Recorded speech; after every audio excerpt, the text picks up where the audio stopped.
কোথাও রেল লাইনে জড়ো করা হচ্ছে পাথর, কোথাও উপড়ে ফেলা হচ্ছে সিগন্যাল পোস্ট, কখনো ভাঙচুর চলছে রেলগেট তো কখনো ভাঙচুর চলছে থানা, কোথাও বাসের ওপর ছোড়া হচ্ছে পাথর তো কোথাও পুলিশের গাড়িতে, এমনকি মারধর করা হচ্ছে মহিলা সাংবাদিক থেকে শুরু করে ক্যান্সার আক্রান্ত ক্যামেরাম্যানকেও। মুর্শিদাবাদ দাঙ্গার 1 বছর পেরোতে না পেরোতেই ফের হিংসার আগুনে জ্বলে উঠল মুর্শিদাবাদ।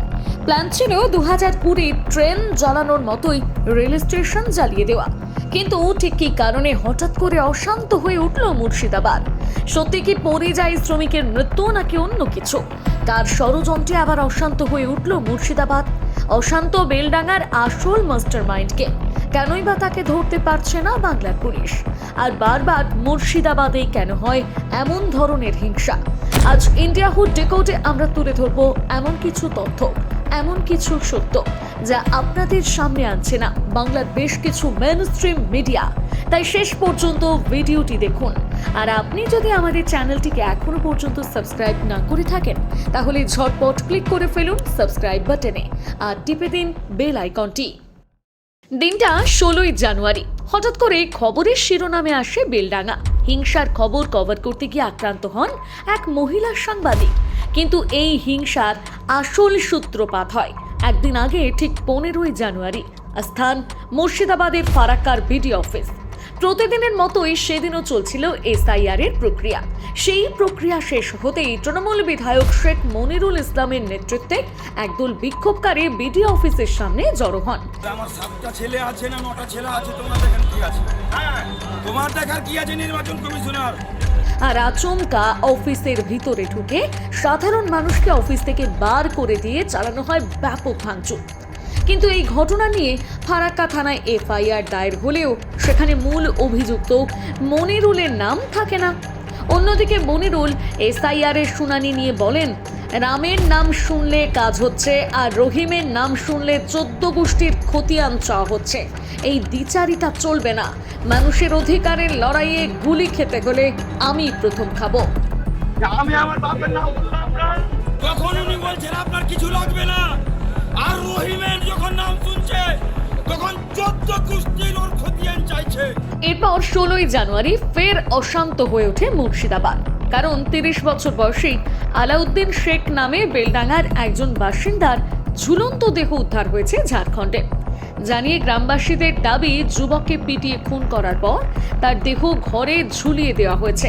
মুর্শিদাবাদের শ্রমিক হওয়ার কারণেই যুবকের এই পরিণতি। ওই দিন ওই যুবকের দেহ গ্রামে ফিরতে দোষীদের শাস্তির দাবিতে পথে নামে গ্রামবাসীরা। অবরোধ করা হয় বেলডাঙ্গা স্টেশন ও 12 নম্বর জাতীয় সড়ক। টায়ার জ্বালিয়ে বিক্ষোভ দেখানো হয়, ভাঙচুর চালানো হয় পুলিশের গাড়িতে, ইট ছোড়া হয় বাস ও বাস যাত্রীদের লক্ষ্য করে।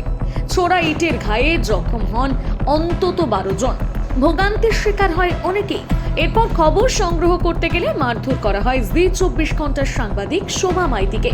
সোমাকে রাস্তায় ফেলে এলোপাথারি কিল, চড়, লাথি, ঘুষি মারা হয়। ভিড়ের মধ্যে তার শ্লীলতা হানিও করা হয়েছে বলে অভিযোগ। প্রাণ বাঁচাতে দৌড়লেও রেহাই মেলেনি। তাকে ধাওয়া করে বেধড়ক মারধরের অভিযোগ উঠেছে।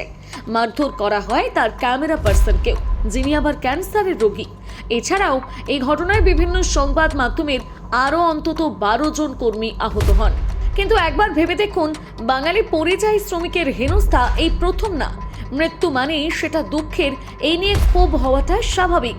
কিন্তু গোটা 2025 সালে যেখানে বহুবার বাইরের রাজ্যে বাঙালিদের হেনস্থা এবং মৃত্যুর ঘটনার সামনে এসেছে, সেখানে হঠাৎ করে এখনই কেন এত অশান্ত হয়ে উঠল মুর্শিদাবাদ? কারণ এই অশান্তি কোনো পরিযায়ী শ্রমিকের মৃত্যু নয়, বরং এসআইআর নিয়ে এবং প্ল্যান মাফিক করা হয়েছে।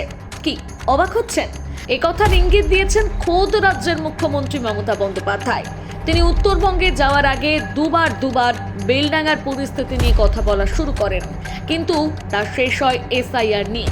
উল্টে ঝাড়খণ্ডের ঘটনাকে তিনি বিহারের ঘটনা বলেও দাগিয়ে দেন। এখন বেলডাঙ্গা আপনারা জানেন কাদের কাদের প্ররোচনা আছে। ফ্রাইডে জুম্মাবার এমনি সংখ্যালঘুদের কাছে একটা সেন্টিমেন্ট আছে। সংখ্যালঘুদের ক্ষোভটা স্বাভাবিক, আমিও ওর জন্য ক্ষুব্ধ। কিন্তু এই ঘটনার পেছনে যেমন ছিল উস্কানি, তেমনই ছিল প্ল্যান। হ্যাঁ, ঠিকই বলছি। পুরো ভিডিও দেখলে আপনিও জানতে পারবেন ঠিক কিভাবে প্ল্যান করে এই ঘটনাগুলি ঘটানো হয়েছে। আর জানলে অবাক হবেন পুলিশের ভূমিকা শুনলে। যেমন উত্তর দিনাজপুরের চাকুলিয়ায় পুলিশকে অগ্রাহ্য করে ভিডিও ভাঙচুর করেছিল একদল, ঠিক সেইভাবে 16ই জানুয়ারিও পুলিশের সামনে টায়ার জ্বালানো, বিক্ষোভ প্রদর্শন, জাতীয় সড়ক এবং রেল স্টেশন অবরোধ, এমনকি সাংবাদিকদের ওপর হামলা করা হয়। কিন্তু পুলিশ ঠুটো জগন্নাথের মতন পুরোটাই দাঁড়িয়ে দেখতে থাকে। যদিও শেষ পর্যন্ত মুর্শিদাবাদ পুলিশ জেলা সুপার সানি রাজ এবং জেলা শাসক নিতিন সিংহানিয়ার অনুরোধে বিক্ষোভ উঠে যায় অশান্তি শুরু হওয়ার প্রায় 5.5 ঘন্টা পর। এরপর 17ই জানুয়ারি ফের একই ছবি দেখা যায় মুর্শিদাবাদের বেলডাঙ্গায়। শুক্রবার দিন না হয় মানুষের মধ্যে ছিল জুম্মাবারের সেন্টিমেন্ট, না আমরা বলছি না এমনটা বলছেন স্বয়ং মুখ্যমন্ত্রী। কিন্তু শনিবার দিন ফের কেন এমনটা হলো? কিসের সেন্টিমেন্ট? ফের অভিযোগ, বিহারে ওই মুর্শিদাবাদ জেলার আরও এক পরিযায়ী শ্রমিককে মারধর করা হয়েছে, আর তাই বেলডাঙ্গার বড়ুয়া মোড় অবরোধ করেন কয়েকশো মানুষ। আর শুধু রাস্তা অবরোধ নয়, ফের হলো একাধিক হিংসাত্মক ঘটনা। ভাঙচুর চালানো হলো বেলডাঙ্গা স্টেশন লাগোয়া রেলগেট, ভেঙে ফেলা হলো রেলের সিগন্যাল, যেখানে খবর সংগ্রহ করতে গিয়ে ফের আক্রান্ত হলেন এবিপি আনন্দের সাংবাদিক পার্থপ্রতিম ঘোষ এবং তার সঙ্গে থাকা চিত্র সাংবাদিক উজ্জ্বল ঘোষ। এরপর ভরতপুর কেন্দ্রের সাসপেন্ড হওয়া তৃণমূল বিধায়ক হুমায়ুন কবির অবরোধ তোলার আর্জি জানাতে গেলে তার সঙ্গে বিক্ষোভকারীদের বচসা শুরু হয়। কিন্তু ততক্ষণ পর্যন্ত মুখে কুলু পেটেছিলেন পুলিশ, যতক্ষণ না ইটের ঘা তাদের গায়ে এসে লাগলো।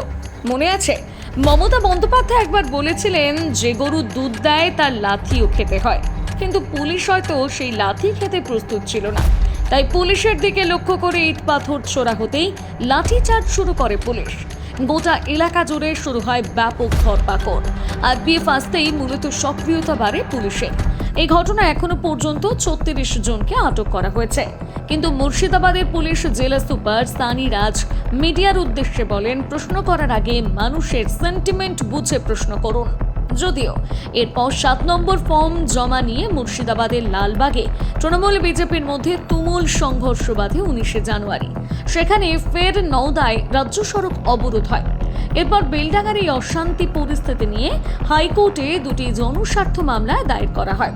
এমনকি এই ঘটনায় এনআইএ তদন্তের দাবি জানান শুভেন্দু অধিকারী। হাইকোর্ট এই মামলায় জানায়, বেলডাঙ্গার অশান্তির ঘটনায় কেন্দ্রীয় সরকার যদি চায় তবে তদন্তকারী সংস্থা অর্থাৎ এনআইএ কে দিয়ে তদন্ত করাতে পারে। এতক্ষণ শুনলেন ঠিক যা যা ঘটেছে, কিন্তু এবার আপনাদের জানাবো এই ঘটনার আসল মাস্টারমাইন্ড কে ছিলেন। পুলিশের কথা অনুযায়ী গ্রেপ্তার করা হয়েছে বেলডাঙ্গা ঘটনার মূল চক্রীকে। মূলত সাংবাদিকদের ওপর হামলার নেতৃত্ব দেওয়ার অভিযোগ তার বিরুদ্ধে। তার নাম মতিউর রহমান। তিনি আগেও একাধিক হিংসামূলক ঘটনার সাথে যুক্ত থেকেছেন। জানা যায় তিনি আসাদউদ্দিন ওয়েসির দল মিমের নেতা। তবে এই বিষয়টি চাউর হতে মিমের জেলার সভাপতি আসাদুল শেখ জানায়, মতিউর একসময় মিমের সাথে যুক্ত থাকলেও বর্তমানে মতিউরের সাথে মিমের কোনো সম্পর্ক নেই। কিন্তু জানলে অবাক হবেন, এটা আংশিক সত্য। এই ঘটনায় আরও একজন উস্কানি দিচ্ছিলেন পর্দার আড়ালে, আর তিনি হলেন মৌলানা শওকত আলী আলবানী। এই ব্যক্তি সোশ্যাল মিডিয়ায় নিজের পেজে একটি উস্কানিমূলক পোস্ট করেন। সেখানে উল্লেখ ছিল 2020 সালে এনআরসির বিরোধিতা করে বেলডাঙ্গা রেল স্টেশন এবং থানা জ্বালানোর কথা। ঠিক একইভাবে শুক্রবার যেন রেল স্টেশন জ্বালিয়ে এসআইআর এর বিরোধিতা করা হয়, এবং সেখান থেকে সেই একই পোস্ট বেলডাঙ্গার একাধিক গ্রুপে এবং পেজে শেয়ার করেন। পুলিশের তরফ থেকে জানানো হয়েছে তারা সোশ্যাল মিডিয়া ঘেটে ঘেটে অভিযুক্তদের গ্রেপ্তার করছে। এবার আপনাদের পরের প্রশ্ন হবে, ওই দোষী নিশ্চয়ই ধরা পড়েছে? উত্তরটা না, মৌলানাকে এখনো পর্যন্ত গ্রেপ্তার করা হয়নি। কিন্তু কেন পুলিশ তাকে ধরতে পারল না? কারণ পুলিশ নাকি তার খোঁজ জানে না। কিন্তু চাপ নেবেন না, এই আলবেনির খোঁজ বের করে ফেলেছে জি 24 ঘন্টা। এই আলবেনি এখন গা ঢাকা দিয়েছেন ঝাড়খণ্ডের এক মাদ্রাসায়। তাকে ফোন করে তার থেকে এই তথ্য নিয়েছেন জি 24 ঘন্টারই একজন সাংবাদিক। তবে আলবেনির কিন্তু এটা প্রথম উস্কানি দেওয়ার ঘটনা নয়। জানলে অবাক হবেন, 9 মাস আগে 2025 সালের 11 এপ্রিল জঙ্গিপুর মহকুমার শামশেরগঞ্জের ধুলিয়ান যখন অশান্ত হয়ে উঠেছিল ওয়াকফের প্রতিবাদে, যেখানে হিন্দুদের বাড়ি মার্ক করে করে নৃশংসভাবে মারা হয়েছিল হিন্দুদের, তখন সেখানেও আলবেনিকে দেখা গিয়েছে উস্কানিমূলক ভাষণ দিতে। যদি আপনি জানতে চান ঠিক কিভাবে ঘটানো হয়েছিল মুর্শিদাবাদের হিংসা, তাহলে আপনি আই বাটনে ক্লিক করে দেখে নিতে পারেন ইন্ডিয়া হুডের মুর্শিদাবাদ স্পেশাল ডিকোড। এবারে আমরা জানাবো কেন মুর্শিদাবাদেই বারবার এমন হিংসা দেখা যায়। 2019-এর এনআরসি সিএ এর বিরোধিতা করে ট্রেনে আগুন জ্বালিয়ে দেওয়া, 2025-এ ওয়াকফের বিরোধিতা করে হিন্দুদের উপর অত্যাচার করা, আর 2026-এ এসআইআর এর নামে সরকারি সম্পত্তি ভাঙচুর করা, প্রত্যেকবারই অশান্ত হয়ে ওঠে মুর্শিদাবাদ। তবে কি পশ্চিমবঙ্গের সবচেয়ে বেশি মুসলিম অধ্যুষিত এলাকা হওয়াই এর মূল কারণ? আপনাদের জানিয়ে দিই, বর্তমানে রাজ্যের 70% মুসলিম জনসংখ্যাই এখন এখানে থাকে। পশ্চিমবঙ্গের এই জেলা বাংলাদেশের সঙ্গে সবচেয়ে দীর্ঘ সীমান্ত শেয়ার করে এবং অনুপ্রবেশের প্রবেশ পথ হিসেবে উল্লেখ করা হয়ে থাকে অনেক সময়। বেশ কিছু রিপোর্টে বলা হয়েছে সীমান্তের কারণে মুর্শিদাবাদে অনুপ্রবেশের সম্ভাবনা তুলনামূলক বেশি।